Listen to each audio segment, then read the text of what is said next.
All right, welcome back, everybody, to the Friday Night Prepper Pre-Party Show. Tonight, I am broadcasting live from the Salem State Penitentiary with a very special guest, which I'll introduce here in just a minute. If this is your first time on the channel, I like to do prepping videos. Usually on Tuesdays, I will do either a product review or skill-based kind of video, and then on Fridays, we go live, do a live stream. I like to have guests on, such as we have tonight. If you like what you see, please consider dropping a like at some point during the video. And we would love to have you come back. If you're new to the channel, please let me know either in chat or in comments. If you're watching this on the replay, I do recommend you turn on comments. We usually have some good chatter going. And as usual, we have a couple little rules just to reinforce. I see you there, Uncle Al. Thank you for lurking in the background. We have a couple little rules here. Number one, if you have a problem with me, that's fine. You can post it in chat. You can post it in comments. I don't have any problem with that. If you attack my guests or anybody else that's a regular viewer to the channel, I usually am going to block or delete those comments. So you might not want to waste your time on that. I give my mods full permission to put people in timeout if they need to, or if they need to block anybody. And last thing is the mods will periodically be dropping links during the channel. I do encourage you to check those out. I see one of my mods checking in right now. Lee, good to see you. Say hi to a couple people here, and then I'm going to introduce our guest. I saw Acer Rubrum. Thank you so much for joining us. Doc, I saw Turning Guns. Good to see you. And Lee, thank you so much. I appreciate you. Who else? We got Uncle Al checking in, but he's lurking. Fred Petros, thank you for checking in from Maine. All right, let me go ahead and introduce my guest tonight. This is a person that I've actually been following for quite some time. He's usually live on Mondays at my lunch break, which is a great little, although I think it's breakfast time for him. Welcome to the channel, Steve. How you doing? I'm good, thank you. Thanks for being on the show today. Thanks for being on the channel. I appreciate you. No, I appreciate you inviting me on. Anytime. So what do you do? Let's you're retired now, but what's your background here with the subject matter for today? Well, with the subject matter today, I retired as a lieutenant from the Federal Bureau of Prisons. I'm not real good at talking about myself, so if I get all wishy-washy, I started in 1993 after getting out of the Corps at USP Lompoc and did 9-10 years there, and then went down that way to Terminal Island and retired out of there after 15-16 years of being down there. So I've kind of worked the entire security level and all that good stuff, except for the ADX. Regular folks would know that as Florence in Colorado. And I've never worked a female joint. And I've never worked, I've been in, but I've never really worked MDC, a detention center. Okay. So, but everything else, from a camp all the way to a maximum security penitentiary, I've had the joy of working at. All right. Well, appreciate what you did. And for people who are brand new to the channel, I'll give a little bit of background on me. I am not a military or police sergeant. Sarge is just a nickname that I've had for a very long time. I'm actually a therapist by trade. And I have never been in prison. I have worked with many people who've been prison release. And currently in my career, I am working with first responders, including some corrections officers. So I know a little bit about this, but I certainly have not been on the inside or worked on the inside. So I didn't feel like I had enough competence or knowledge to talk about this subject myself. Wanted to bring on somebody who knew a lot more about it. Now, so we're going to talk about breaking down some myths, and my thoughts on this was when I'll give the whole story. So when I was in high school, I had a friend of a friend who actually did prison time for involuntary manslaughter. He was driving a car. It was a wet road. It was nighttime, and took a corner probably a little bit too fast. Inexperienced driver, he was a 18-year-old kid, and his passenger died, and he did 2 years for that. And I didn't even know at that point in my life that was like possible, that you could have a car accident. Of course, it's a horrible thing that the passenger died, who was, by the way, one of his good friends, and then to see have to go to prison for it, right? So the reality kind of hit me at that point that this could happen to anybody, right? Like all it takes is an icy road, you looking at your phone for 1 second, which you shouldn't do, obviously, changing the channel on the radio, getting distracted by the kids in the back seat, you make a mistake, jury decides that you're guilty, and you could be looking at prison time, right? Obviously there's more heinous situations than that, but that was kind of my thought on this. Like, well, shoot, this guy, he's 18 years old. He's a good kid. He's a good student. Wasn't really a troublemaker or anything like that. And he's doing prison time. What would I do if it was me, right? Like that was kind of my thought. What would I do? Like, I don't know anything about how to survive in prison. There's all kinds of things we see on the movies, right? And I'm guessing that most of that stuff is a bunch of BS. Yeah, some of it, but like every good urban legend, there's a little truth in there, and then stuff gets piled on top of it or what have you. But yeah, there's little truth to the legend you hear of prison, and then there's reality of it.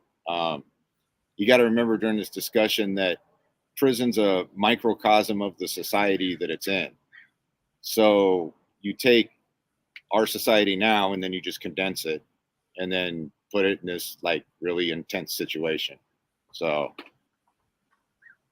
And so just for people who don't know anything about this, jail is usually short term. It's usually where people go before while they're waiting for their trial or their sentencing, right? And right. Then prison is like, okay, now you've been sentenced and you're going to serve out your time, right? Right. So a jail setting or a county lockup or something like that, short term, and then state time and then federal time is usually longer. Mm-hmm. So when somebody goes in, let's say that hypothetically speaking, this horrible thing happened to me. I was in the car accident and I get sentenced to 2 years or 5 years. What's going to happen to me on my first day when I go in? Am I going to get somebody that's going to show me the ropes, or what typically happens there? It's different on the different custody levels. So when you get, let me see how I can say this in regular talk. When they process you in, they take the crime you committed, they take your history. It's called a pre-sentencing report. So they get your PSI, pre-sentencing stuff, and they go through it, and they see where they should house you. So in the older days, you could get somebody, to be extreme, you could get somebody jaywalking, throwing with murderers. They try not to do that much anymore. So first time, yeah, in that case there for a car wreck or whatever, depends what they got you for, like if it was involuntary, whatever. But they try to put you in a place, I'm trying not to use slang, they try to put you in a place that's appropriate to your background and to your custody level, if that makes sense. So when you show up, you show up on your own. Does that make sense? There's no mentor program or anything like that. Right. I've seen them try to do that with some of these programs and hit and miss on if that works or not. You show up, you go through the processing with us, and then take you to a housing unit and show you where you're going to live. And then you got to figure it out from there.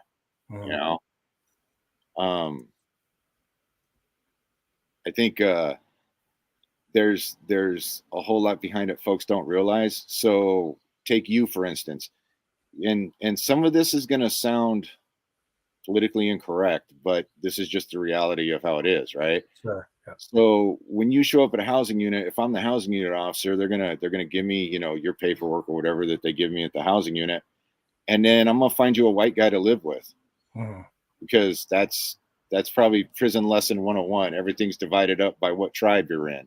Yeah, that was going to be one of my questions. Actually, was like, is that legit? What we see in the movies, that it's kind of that is 99% legit. There are exceptions to the rules.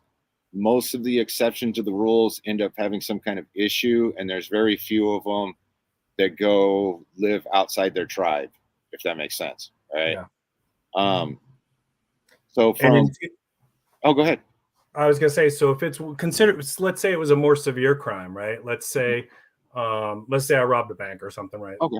and it was an armed robbery. Okay. And so maybe I'm getting put in with a little bit more people Yep. who've done some violent stuff. And I get into a situation there where they put me in. Is there consequence if I'm like socializing outside of my tribe? Oh yeah. Oh, Yeah. there could be. Yeah. Yeah. And the first thing, this is kind of a joke. If you ever rob a bank, don't Mhm. threaten violence. Don't show a gun. Don't act like you have a gun. That gets you 5 years automatic and ups your custody level. Yeah. So walk in and very politely ask for the money Ask without for the money. die pack. Yeah. And without the die pack. You remember that. Otherwise, you walk out, the money's useless. Gotcha. Yeah, you, especially as a, how do I say it? As a low level new dude, Mhm. you don't mix with the other tribes. Yeah. And just substitute tribes for races. I just don't feel like saying races over and over Sure. again. Yeah. And that's the reality of it. You don't mix. And that goes for everything. I mean, are there situations where the officers or staff force you to be like in a holding cell or something with other races? Yeah, sure. And most cases you don't, that's not, you don't start fighting over that. Does that make sense? Yeah. There's no, because we put you there. So you just say, okay, cool, we'll hang out. But you don't mix a lot with the other guys, especially as a new dude, because everybody's trying to figure you out. Does that make sense? Yeah. Yeah. It's a whole different world, right? Like the rules of here in the world where I'm living are so different, you know? Yeah. And I mean, that's one reason you don't catch a lot of us talking about it, because it's a different world and Mhm. people don't believe what goes on in that world, if that makes sense. Yeah. All right. So as we're talking here, guys, if you have questions, go ahead and throw them in caps. I see your question, Acer. We'll ask that next, actually. If it's a question that Steve can't answer for logistical reasons, he'll just say, I can't answer. Acer wants to know, how do you get lucky and get sent to like one of those club fed, country club type prisons? Okay, so I actually worked at the one that everybody says is club fed.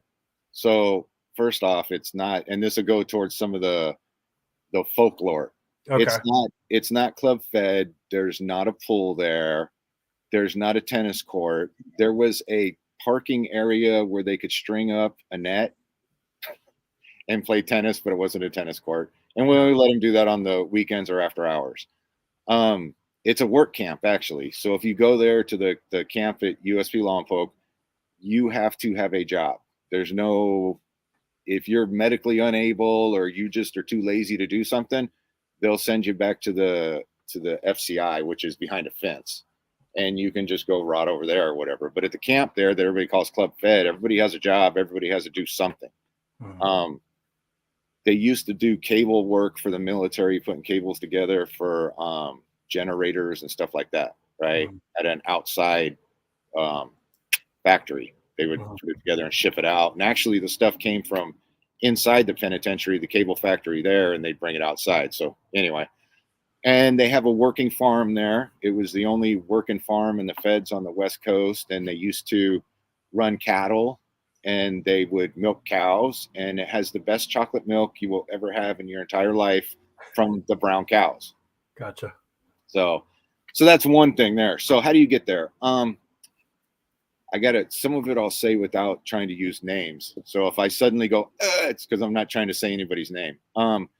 You have to be like, say, a former judge, a former governor. You have to be a white collar kind of guy. Yeah. If you stole grandma's retirement fund, then there's a good chance you'll end up at the camp and not the penitentiary. Mhm. Does that make sense? I think so, yeah. And that's kind of what I assumed. It had to be like kind of a white collar crime. Yeah. And Not violent white collar crime. now the funny part about the camp is there's dudes that will work their way down from the penitentiary, right? Or Mhm. you'll have guys that they do real time and then they get caught for something little, but there's been so much time between the two that now their custody levels dropped and they'll be put in the camp. So you'll have no, I won't say that. You'll have white collar guys living with gangbangers from, in the middle of Los Angeles or something, because we're on the West Coast. And they'll be bunkies, or they'll be living next door to them, and it's kind of a funny mix to watch. So yeah. Billy, I don't know if you're messing around or not, but I'm going to ask you to please be respectful to the mods. If you have a question, I will try to catch it, but it does help me if you put it in caps. Okay. I don't see your question. I'm looking.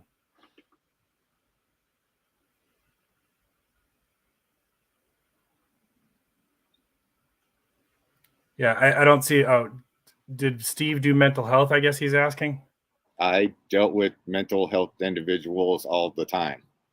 That's just for folks that don't know, when they closed down all the asylums, I guess you'll say, they those folks ended up in prison. So one of the unknown things is, we deal with all those folks that, they have nowhere else to put them. So, but yeah, so I've dealt with plenty of for real people with issues. That's me trying not to say crazy. Yeah, no, and that's the population that I have sometimes worked with in my career. And you're right, the deinstitutionalization came about from the 1950s and 60s. They closed down a lot of the state hospitals, gave them Thorazine, sent them out into the community, and said, you're going to be fine. Just take your medicine. And unfortunately, that didn't really work out well. A lot of them ended up homeless. A lot of them ended up in prison, and that problem has perpetuated to this day. But I so miss Thorazine. Thorazine was such a cool thing. Now we can't give it like you used to. Yeah. Thorazine was great. See dudes do a Thorazine shuffle, and they're cool. Yeah. So. I see your questions, guys. I'll get to you in just 1 second. So I want to tackle one of the biggest myths that I have heard, which to me, it sounded bogus. And the guys that I've worked with in prison release have said, yeah, that's a bad idea. But have you ever heard people say stuff like, you should, your first day, you should get into a fight with one of the big guys to show that you ain't scared? Yeah. Okay. So when you show up at a facility, there's already politics there, because even amongst the, how do I say this? The guest, there you go, the guest. Amongst the guest, there's politics, just like with any group of human beings, right? So let me back up. So a lot of the rumors, a lot of the fairy tales you hear, people don't take into account that the dudes that get locked up, they're still dudes. They're still humans. So everything that happens on the outside happens on the inside. Does that make sense? Yeah. So when you get there, let's just say you go in there and you look around, and the biggest dude there is not of your tribe. But you've heard this thing, right? Right. And you say, hey man, I gotta go for it. So you drop your little goodies that we gave you when you came in, your little blankets or whatever, you drop those and you go wailing on that dude. You're done. Yeah. Because the politics that existed before you got there dictate that you can't assault that dude without probable cause, as funny as that sounds, right? Yeah. And then in order for you to attack somebody outside of your tribe, it has to be cleared with the tribes. Yeah. Yeah. Otherwise, what's going to happen is you're going to do that and you're going to think you're cool. And then members of your tribe will have to check you for doing that. Check you. They'll have to beat you up for that. There'll be a correction, in other words. Yes, there'll be a behavior correction from your own tribe. Right. So now, does that hold true everywhere all the time? No, of course, there's exceptions somewhere. There's some jail somewhere in, I don't know, Podunk, wherever, that doesn't fly, and you got to do what you got to do, Right. So here's another one. I've heard, of course, that if somebody starts with you, you're going to have to defend yourself, or you're going to be victimized for your entire sentence. Oh yeah. Now see, that's true. Now, if somebody, all right, let me see. How do I explain this? If you're not in the main group of your tribe, what they call being clicked up, or if you're not patched up with somebody or whatever, you're not a member of a gang, right? Yeah. For your race. Right. And you're just hanging out, or you're just a regular dude hanging out, right? And somebody, I'm trying to not use slang, if somebody approaches you and says, give me your stuff, or do sexual things, or whatever it is they say to you, and you just say okie dokie, you're marked. You're going to be in for a bad time. Yeah. And in that case, it doesn't matter, politics aside, all that other stuff, it's you and him. you know, and you go until the cops stop you. Yeah. You know, is there rules for that kind of a fight? Is it fists, feet, weapons? What do you typically see, or what have you seen? Go for what you know. Yeah. There's no if it's that kind of thing where somebody's trying to say they're trying to take my Twinkies. Yeah, if somebody's trying to do that and it's not okay, so let me back up. So if you're in the cell and a dude comes in there and he says, "Give me your stuff," and you say no, and he just goes away, okay, cool. If he says, "Give me your stuff," and he's adamant and he's threatening you, he puts hands on you, anything like that, then you just go for what you know. That's just. But now, if he leaves, then you kind of got to go to the people of your tribe that are running stuff and say, "Hey, that dude just tried this, man. That's not cool."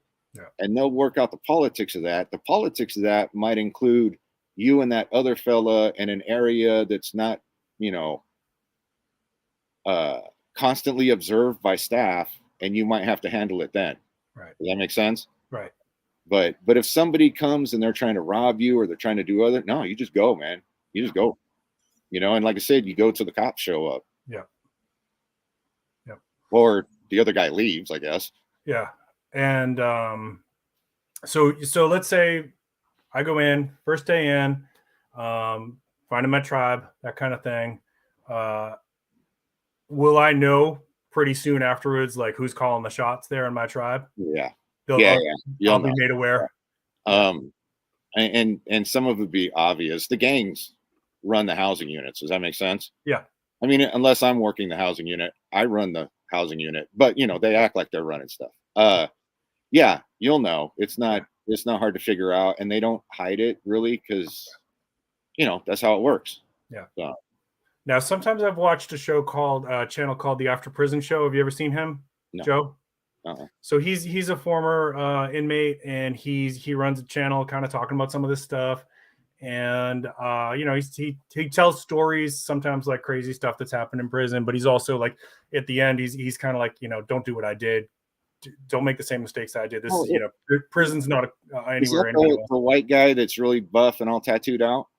Yeah, he's kind of tall. Yeah, somebody sent me a couple of his before. Yeah, I know you're talking about.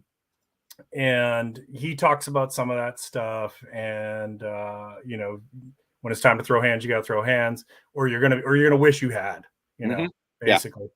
Yeah. I have had a couple guys that I've had in prison release that have told me that they managed to do their time without getting into fights.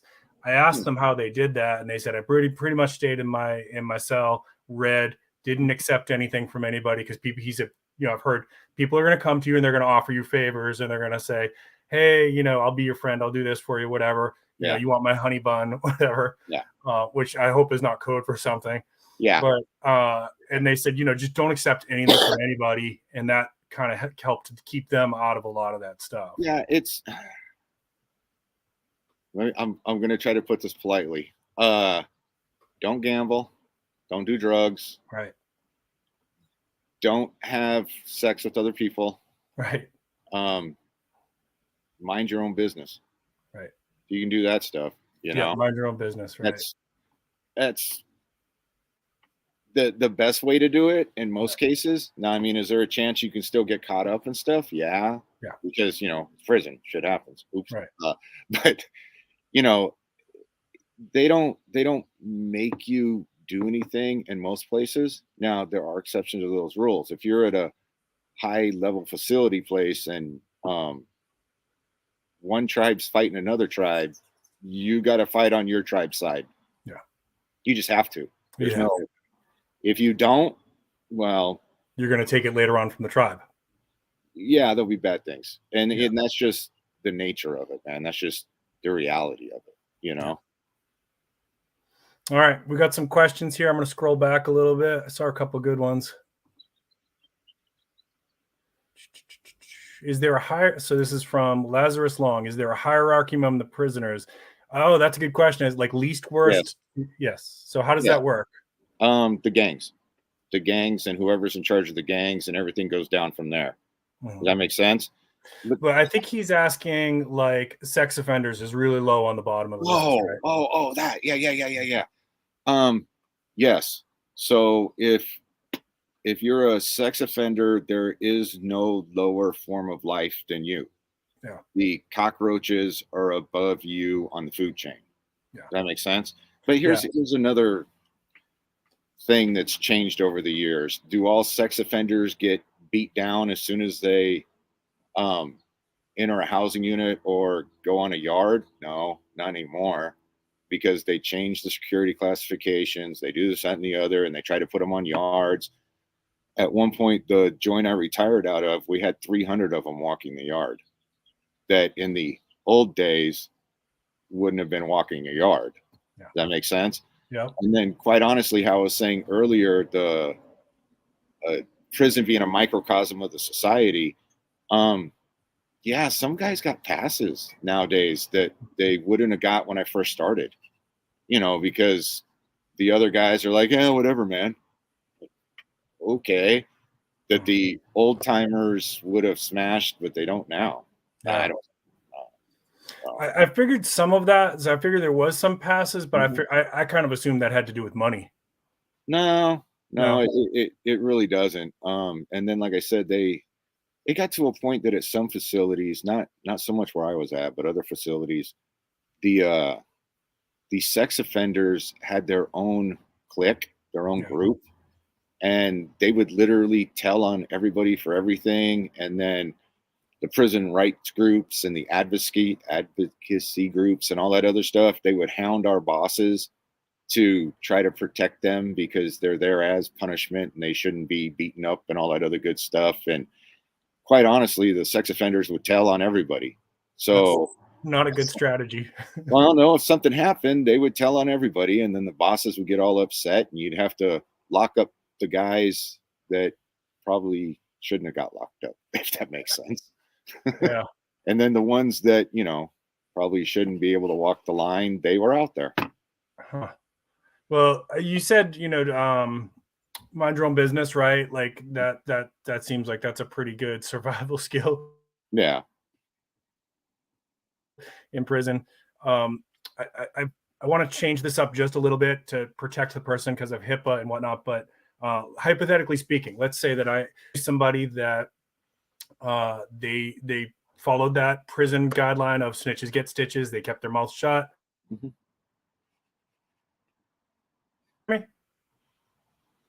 Uh-oh, you froze up on me. Yeah, we got a little bit of lag. Hopefully it settles. All right. Can you hear me? Yeah, I got you now. Okay.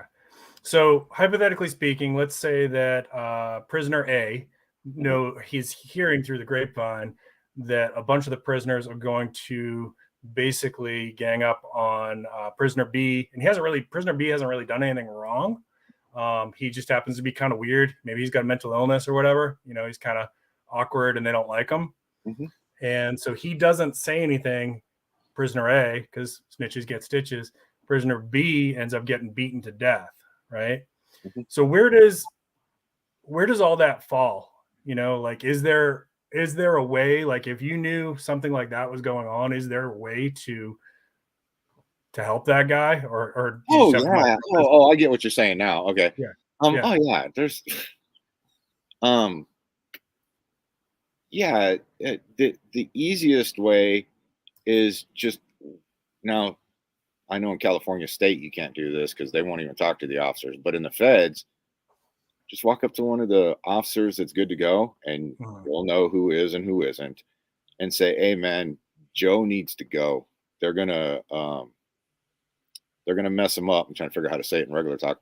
They're gonna mess him up, man. He needs to go. Yeah. And then if a dude's having those kind of problems, usually whatever tribe he belongs to will come to one of us and then say, hey, they'll come, hey, ALT, that dude needs to go to the special housing unit or change housing units or something because he's just acting weird. Yeah. He hasn't bathed in 3 months or something. Yeah, he's pissing people off. right. He's running around naked in the housing unit or something, whatever weird thing it is he's doing, they usually come tell us because nobody wants to get more time over something stupid. Gotcha. Does that make sense? Yeah. So, and it's not that isn't telling. Does that make sense? Yeah. Like if everybody knows a dude's a mental patient and somebody walks up to you, now they'll check and they'll bring somebody with them, right? To make sure they'll have we call them their lawyer. They'll bring a witness with them and they'll walk up to you and be like, hey man, Joe is mentally gone. He's just, he's peeing all over the place or something like we had a Cuban guy that would do that. He would just get up and just pee. Like he just roll out of bed and if somebody was there, oh well, right? Yeah. And they came and told us. They said, hey, dude, and I'm going to try to say names. This dude, he needs to go. They're like, all right. So we'd go get him and take him and either take him to the special housing unit or, the medical ward or something like that.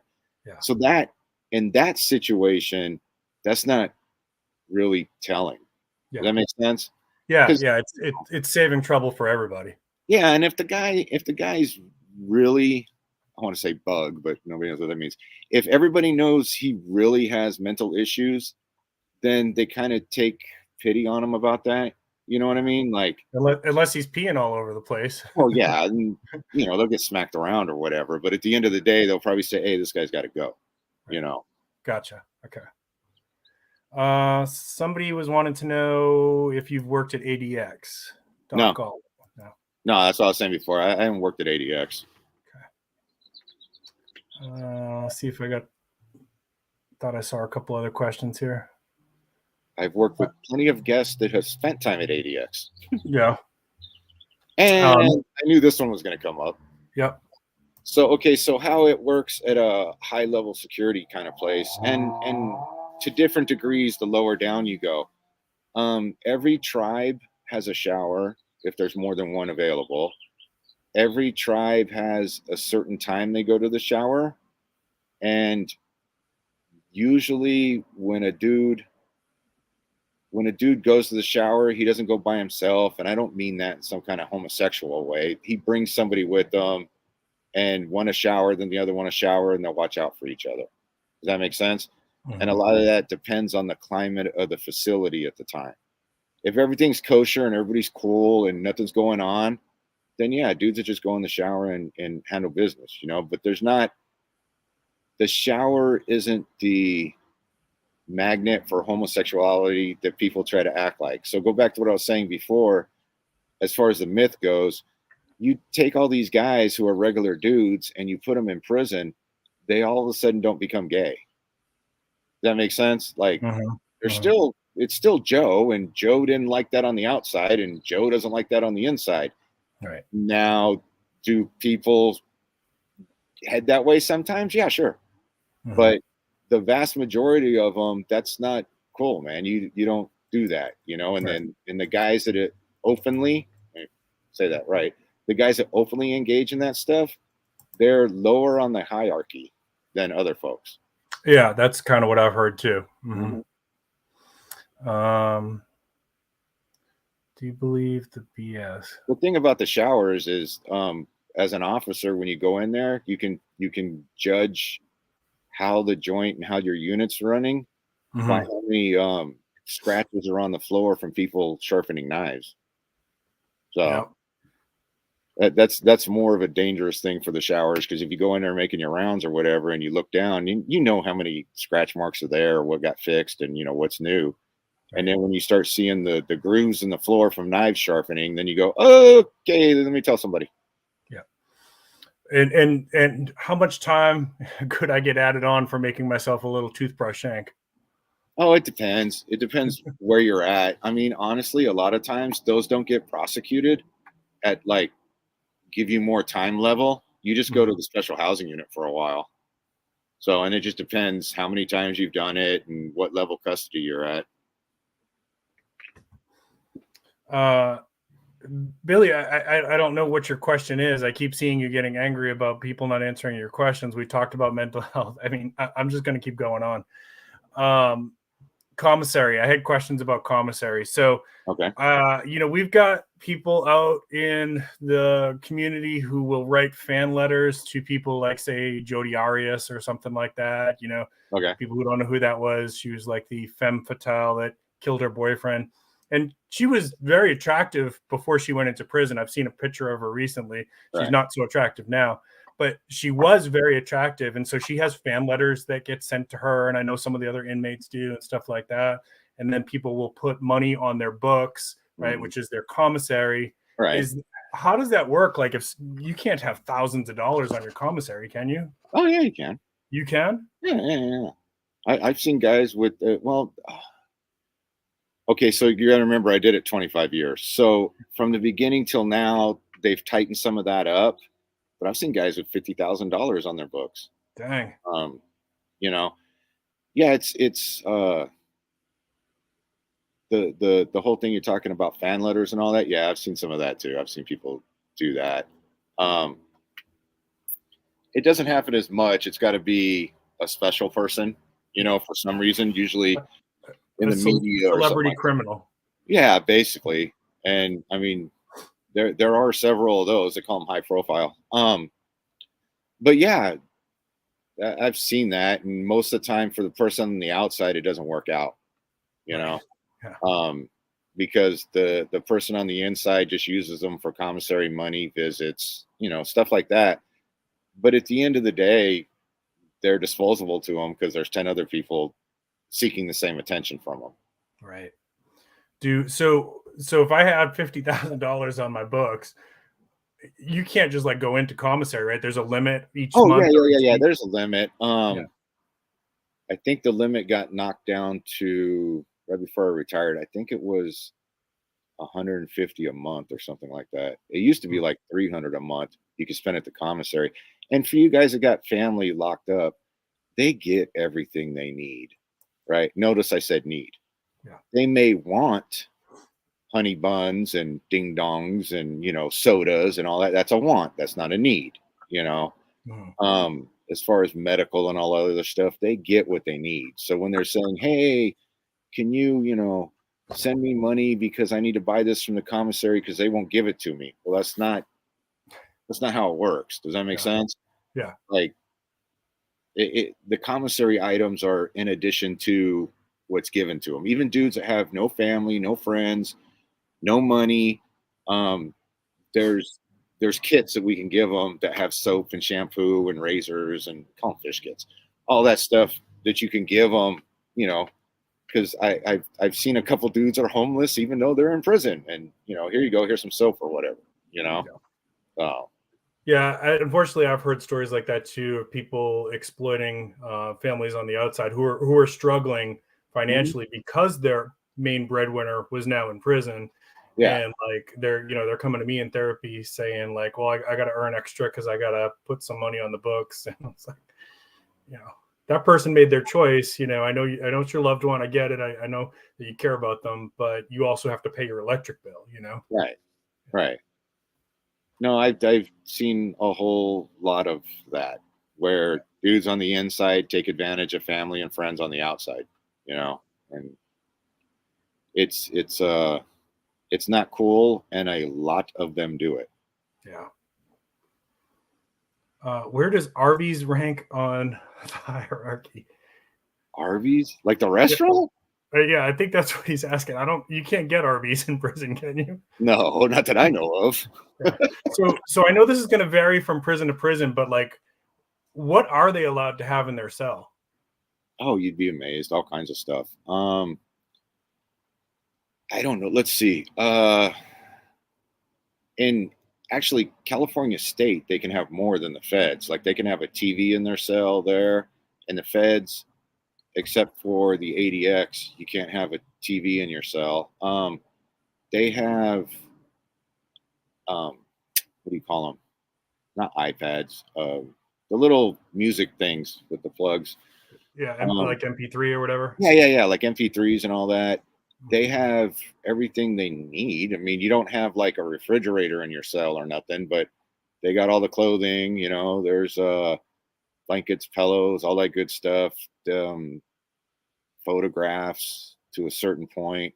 And a lot of it's, you know, a lot of the restrictions are just to keep people from having just rat nest of a cell that, you know, bugs and other things that grow in because you got all those people packed in together. Yeah, there's not, I don't know, you can't like take food out of the chow hall and store it in your cell, even though some dudes do that. They run a store or whatever. I mean, there's guys that run stores out of their cells. They'll buy a bunch of commissary and then resell it to folks or whatever, right? Right.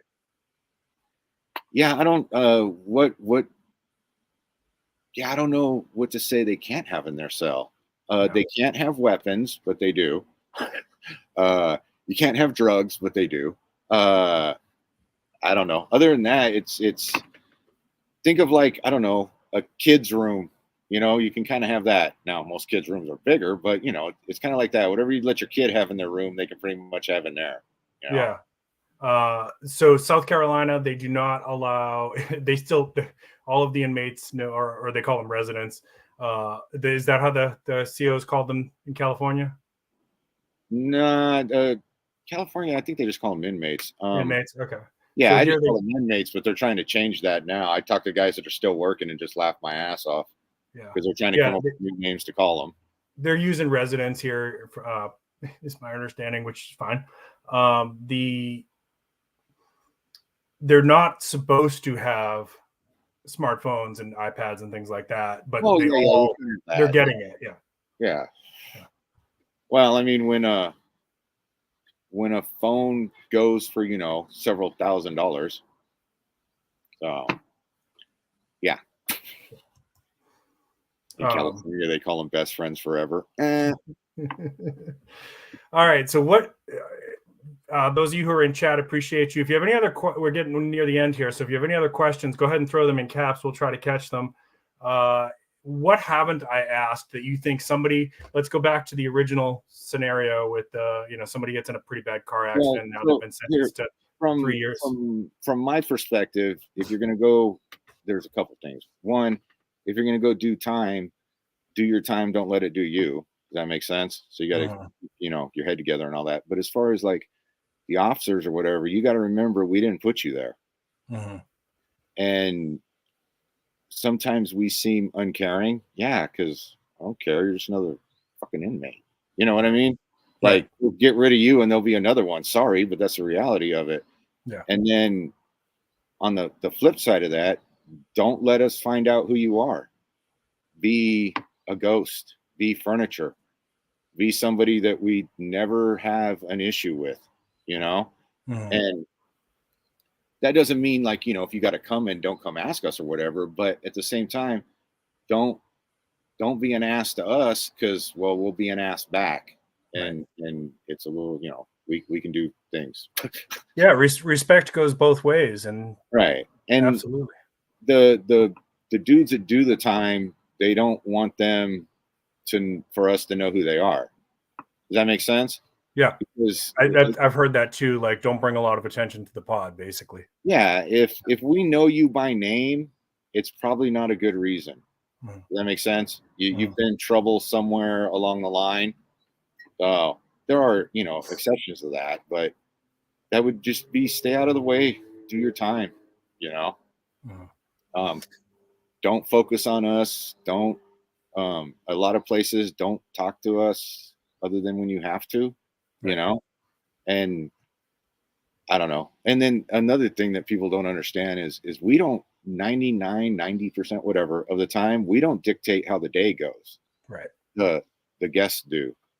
You know, if it's going to be a bad day at work for me, it's not because I've chose it to be a bad day. Does that make sense? That the guests have decided to do things and we have to deal with it. So, because that's another fallacy you hear that, you know, at the same time, people say, oh, and I hate using this term, but prison guards, they're just all fat and lazy and, you know, good for nothing government workers and da-da-da-da-da. And then on the flip side of that, and they conspired against me while I was in prison and they fucked with me and they did all these things. Well, either we're lazy, good for nothing bastards, or we're coming after people. Make up your mind. You know what I mean? So, and most dudes are just trying to do their job and go home. You know? And So, I've heard a lot of that same stuff too from the people that I've worked with. Like, you know, don't be friends with the COs. They're there to do their job. You're there to do your time. They got their people, we got our people, and basically leave it at that. yeah, You know. yeah. I don't know if he can answer this or not, but I'll toss it at him. How is contraband sometimes get in? I can answer this for South Carolina, and people have already said Anthony there. Palmetto Prepared answered it. They're using drones to drop it in. Oh yeah. Oh dude, I was sitting. Our office sat on the second floor, and I'm sitting in the office. And I'm going, "The hell is that noise?" Because I know what all the noises are. The hell's that noise? And I look out the window behind me, and there's a drone over the yard. And I'm like, "Let's go!" We ran out there, and the drone took off. They didn't drop anything; it took off before we got there. Yeah. But yeah, that's it. So here's how drugs get into prison, and this will probably be the part where I annoy some people. So let's say Joe's in prison. Joe tells his wife that if she doesn't bring him drugs, he's going to get killed. Usually doesn't work that way. It's usually a lie. But then Susie will take the drugs and she will put them inside of her anatomy. I'm trying to be polite here. Sure. And then she'll come into the joint and all the detectors and stuff won't pick it up. Now, there are some that can, but let's say she packages it properly, and I won't say how to do it because, yes, I know how to do it. Right. Then she'll go into the restroom and she will retrieve said items from where they're at. And then she'll go back and sit down. And I know for us, usually they get one kiss when they show up and one kiss when they leave. And then she'll spit the drugs in his mouth and he'll swallow them. Yeah. And then he'll go back to his cell and he'll wait till they come out the other end. And then he'll gather them up. And then everybody gets to do the dope that, came out the other end, and it's all good. That's how the majority of it comes in. And I know because I saw some of the chat thing right there. It's harder to keep up on the StreamYard with the chat thing than on the regular one. Yes, staff bring stuff in. Not as much as the TVs and the movies want you to make out. The dirty staff are not as prevalent as everybody wants to say. And that's mostly because they rather blame it on the straw man officer than, and this is a real case that really annoyed the hell out of me, than the guy that has his wife bring their child who's in diapers into the visiting room. It's a real story. They're sitting there doing their visit. The baby falls asleep. Mom puts the baby on the table, right? Dude acts like he's changing the baby's diaper, which, everybody's like, okay, cool, family relations. Okay, cool, whatever. Do what you're going to do. He grabs, I watched this on film. He grabs the packaging, try not to say how they do it, grabs the packaging with his baby's shit all over it, stuffs it in his mouth and swallows it all. Man. Yeah. So this folks at home, if you're watching this, don't use drugs. Yeah. Well, this fine understanding a human being who will tell you, he's just a victim of the system or whatever. Yeah. Not his wife to put drugs in their baby's diaper. Yeah. But he's a good guy and he's misunderstood and he's oppressed by the system. Yeah.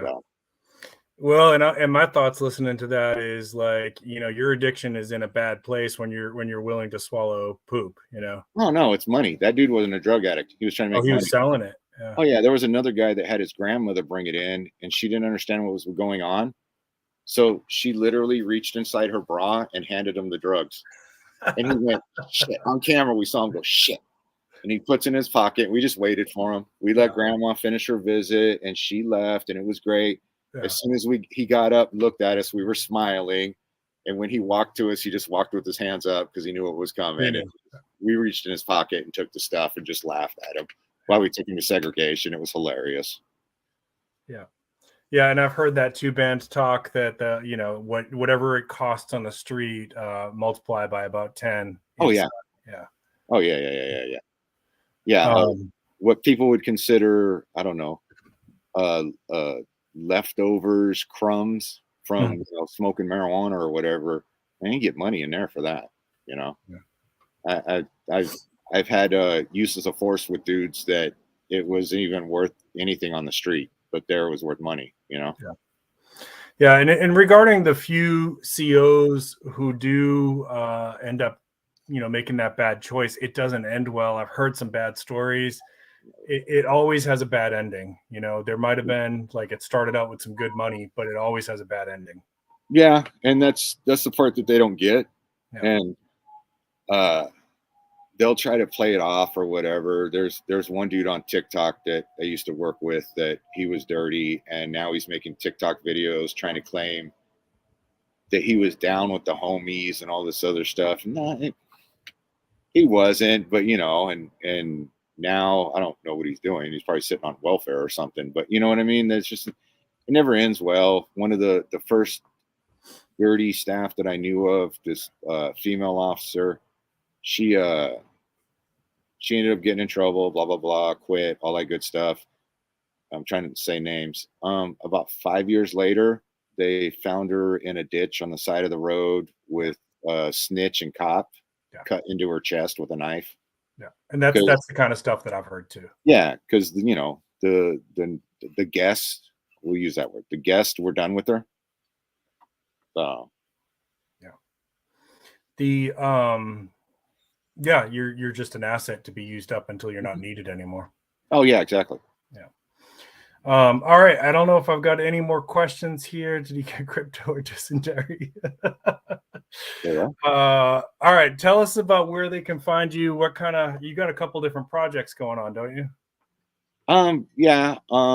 Doing the YouTube thing here, and then this week we're doing, or not this week, this month, later in the month, we're doing some force on force training for carrying concealed and carrying in your house. If somebody comes knocking on your door that shouldn't be there, and with the simunitions and stuff, so people react a little different when there's pain involved and not just theory. Other than that, nothing else this month. Going to do some more training next month probably. I don't know. I'm not good at talking about myself. Did you mention the Patreon? Oh yeah, we got the Patreon over there, and I try to put stuff up over there. Actually, I was going to do a video today, but then my youngest son had to come home sick from school. So I try to put stuff over on Patreon, and then for the guys on the crew on YouTube, I try to put different videos up, separate from the regular YouTube videos that I do. Yeah. And it's getting to a place, unfortunately, on YouTube where it's really restrictive on what kind of things we're going to be able to talk about and show. I know several channels, Step 1 Survival was one of them that recently got hit. Like YouTube's just not being friendly to the 2A community. So Patreon, you can do that stuff, right? You can show some of that stuff. Yeah, but even then, I'm in California. So, I mean, I watch what I put up anyway, just because I'm in California. Yeah. And that's just the reality. I was talking to some folks about that, and everybody wants to show off their cool guns and all that. Well, I don't have any cool guns. Because of California? Yeah. So. Hey, South Carolina has room if you don't mind the humidity. Yeah, no, I like the weather out here. That's the only thing I got. Let me hold on to that. All right. No, California does have beautiful weather. I'll give you that. All right. Yeah, you're right. Ungrateful President. They're hitting a lot of the channels that talk about 2A stuff. And like, I even think at some point down the road, it probably won't be this year. They'll even go after the channels like mine that do knife reviews and stuff like that. I see that YouTube is just going to get more and more restrictive, and they don't like it, So I don't know what that means for all of us in the prepping community who like those kind of bang things. Hey, cold-hearted bastard, you're right. Everybody tells me I have to work on self-promotion, but I'm not good at running my mouth about myself. I never have been. So, but Steve, there's so much money you can make at YouTube. Yeah, that's another. My goal is the money. I'm not trying to feed the family off of it. Even the training stuff that we do, I charge way less than what people say I should, because I got my retirement. We're good. I'm not trying to feed the family off this stuff. Yeah. So I'm not driven by a monetary gain. Right. Yeah, and in the beginning, like at the level that you and I are at, there really isn't any monetary gain to it anyways. It's way more money goes into it than comes back out. maybe at some point when you get above 50,000 subscribers or something, it starts making sense. But financially, it's more money going in than out at this point. Yeah, I wouldn't know. My sub count sucks because I don't know anything and I'm not super cool. And oh wait, no, it's because I'm abrasive and I tell people they're idiots. So you shoot straight. Yeah, but people don't want to hear that. Some people don't want to hear it. Some people don't want to hear it. All right. I want to thank everybody in chat. Mods, if you could, I know Lee was here and I saw a couple other ones. I saw Bacon was here. If you guys could drop your links as well, please, if you're watching this, check out the mods channels too. They do a fantastic job, and both of them have some really cool content. Bacon usually goes live later on Friday nights, and they just ham around, and they always, people, if you want to go on the show, a lot of times if he knows you, he'll let you on the show, and they just ham around and have a good time. Lee does a lot of prepping stuff too, so definitely check out Cold War Prepper as well. And please check out Steve's channel. I know we dropped it several times in chat. As soon as we're done, I'm going to drop it in the description as well.